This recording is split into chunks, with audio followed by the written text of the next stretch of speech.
Hello, I just want to make a video about Nibiru, the second sun. Nibiru is supposed to be apparently a red dwarf star. That's a star that's not quite big enough to get really bright white like our sun. It's about as big as Jupiter, not quite big enough to be a sun. Apparently Jupiter is nearly big enough to be a sun. Isn't that amazing? I never knew that till recently. It's quite amazing when you think about it. We nearly could have two suns or something, you know. It turns out Nibiru, which is a little, which is a sun, a red dwarf sun, not quite an actual white sun, you know, with some planets of its own going around it, keeps going in and out of our solar system.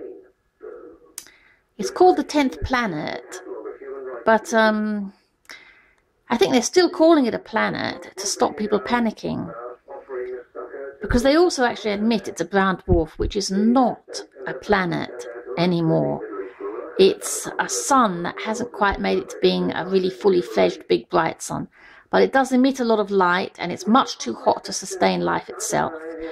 So it's actually a duller, not quite so hot sun. It's not a planet anymore. It's not a planet. It is a small sun. And anyway, when you see photographs of it, apparently it's near our sun. Sometimes you see it on the left of the sun in the photos or movies, and sometimes you see it on the right.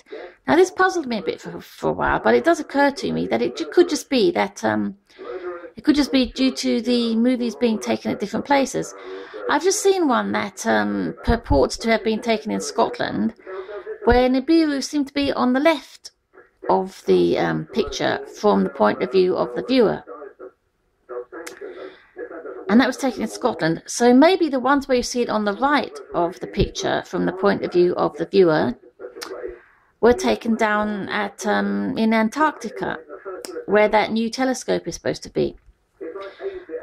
That's studying Nibiru's approach for the elite, as they call themselves, who plan to take care of themselves for the nicest possible reasons, obviously.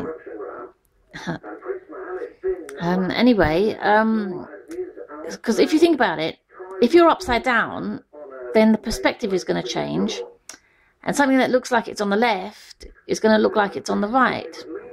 I mean, just imagine something that you're looking at now, and then imagine if you did a handstand, it would stop being on your left and be on your right. So from the point of view of someone in the southern hemisphere, the planet would look like, or rather the small brown red dwarf sun would look like it were on the right of your view. So that might explain things, just in case you were wondering too. Thank you for watching.